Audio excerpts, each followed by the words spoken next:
Bakının mərkəzindəki bu mağaza bir müddət əvvələ qədər ərəb turistlərin ən çox ziyarət etdiyi məkanlardan idi. Mağaza sahibi belə deyir, amma indi müştərisiz qalıb.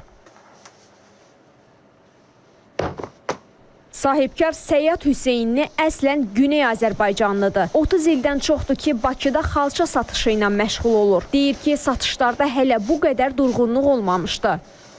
Hardasa 20 gün, bir ay qabaqlar hər il başlayardı iş, yaxşılaşardı bir hesab. Həcmi ticarətin ümumiyyətlə demək olar ki, artardı. Ərəblər elə yaxşı alıcı qabiliyyət olan turist sayılır bizlər üçün. Müntəha bir illəri demək olar ki, iş yoxdular. Ticarətçi bildirir ki, ərəb turistlər daha çox milli xalçalara maraq göstərirdilər. İndi isə sahibkar ən yaxşı halda suvenir satmaqla ticarətini ayaqda saxlaya bilir. Bir ara belə getsə, bizim sahədə bu elə məşğul olanlar demək olar ki, məcburiyyət qarşısında iş tərk eləməlidirlər. İş olmayanda ayda hətta əqəl 5-6 min, 7 min elə bil biz ziyanda olur. Turistlərsiz qalan yalnız mağazalar deyil.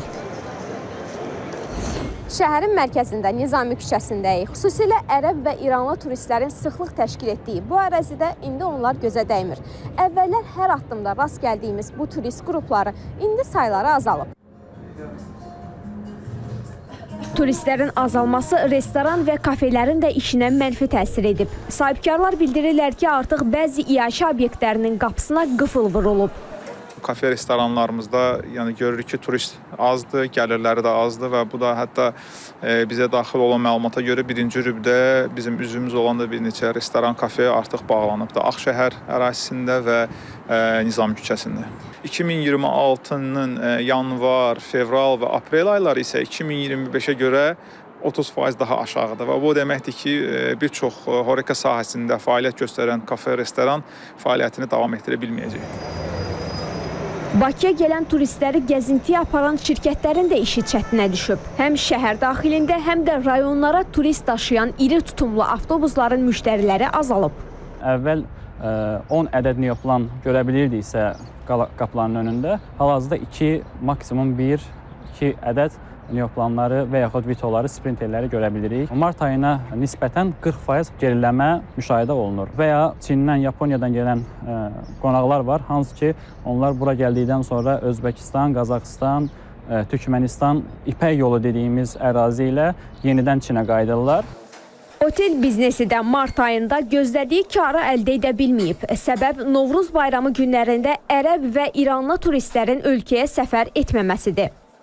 Planlayırdıq ki, Novruz bayramında daha çox axın gələcək. Təəssüf ki, bu gözləntilər, belə bizim hazırlarımız hamısı hədər olmuş oldu. Ötən illə müqayisədə rahat 70%-ə yaxın azalma oldu. Əgər biz gün ərzində 20, 25, 50, 100 sorğu alırdıqsa, təsdiq alırdıqsa, indi həmin təsdiqlərin sayı 3-5 bu sayıya düşüb. Yəni, insanlar artıq son anda qərar verməyə üstünlük verirlər. Hal-hazırda bir ərəb qonağımız o da ki, Türkiyə üzərindən gəlib, yəni bir otaqdır, yəni ərəb qonağı. Gələn turistlər də gecələmək üçün otellərə yox, şəhər mərkəzindəki fərdi evlərə üstünlük verirlər. Turist azlığından indi günlük kirayə evlərin qiyməti də düşüb. Keçən il əgər indiki vaxtda şəhər mərkəzində olan evlər günü 300-500 manata verirdisə, hal-hazırda günümüzdə həmin evlərin qiyməti 100 manata düşüb. Və təbii ki, ərəb qonaqlar da baxır ki, ailə ilə mən gəlib oteldə verəcəyim 300-500 manata ya 600 manata şəhər mərkəzində artıq daha uyğun qiymətə ev tapa bilərəm. Gələn qonaqlar da təbii ki, ona üstünlük verir. Bu İranla bağlı isə onu deyə bilərik ki, İranda son 2025-ci ilin noyabr-dekabr aylarında valyutada bir dəyişiklik oldu. Daha doğrusu dollar nisbətində bir dəyişiklik oldu. Ondan bağlı artıq insanlarda büdcə cəhətdən imkanları olmadı gəlməyə, amma ona qədər nisbətən də olsa İrandan qonaqlarımız gəlirdi. Artıq son dekabrdan bəri nə bizim otellərə, nə də artıq Azərbaycana böyük bir İrandan gələn qonaq sayısı yoxdur.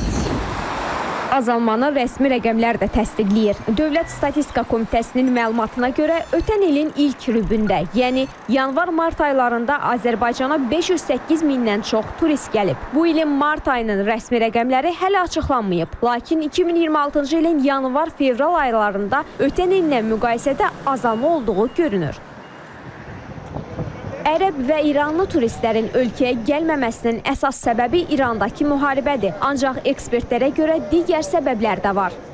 Sığorta xərcləri artır, aviadaşınmaların qiymətində müəyyən artımlar müşahidə olunur və bəzi ölkələr tərəfindən də bu müharibə gedən region kimi göstərildiyi üçün tövsiyə olunmamaq kimi də ehtimallar olunur. Eyni zamanda da bu sahədə rəqabətin azlığı və xərclərin yüksək olmasıdır. Hər hansı bir məhsulun, xidmətin ərsəyə gəlməsində onu yaradan xərclər böyük rol oynayır.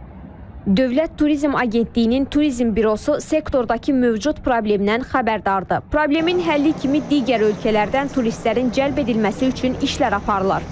Biz digər bazarlarda fəaliyyətimizi daha da intensivləşdiririk. Şərqi Avropadan tutmuş, daha çox şərqə uyğun olaraq gedir. Xüsusən də Çin bazarıdır. Digər bazarlar olaraq qeyd edə bilərəm Rusiyadır. Hal-hazırda da oradan turistlərin axını davam edir. Hər bir həftə üzrə biz baxırıq ki, hansı dəyişikliklər, hansı addımlar, pozitiv və yaxud da negativ addımlar baş verir. İndiki hal-hazırdakı dövrdə biz daha çox fokuslanırıq sabitlik olan regionlara. Görünən odur ki, həm müharibə, həm də iqtisadi çətinliklər Azərbaycan turizminə zərər vurub. Qarşıdan isə turizm mövsümü gəlir. Ümid edək ki, ölkəmiz bu yay turistsiz qalmayacaq.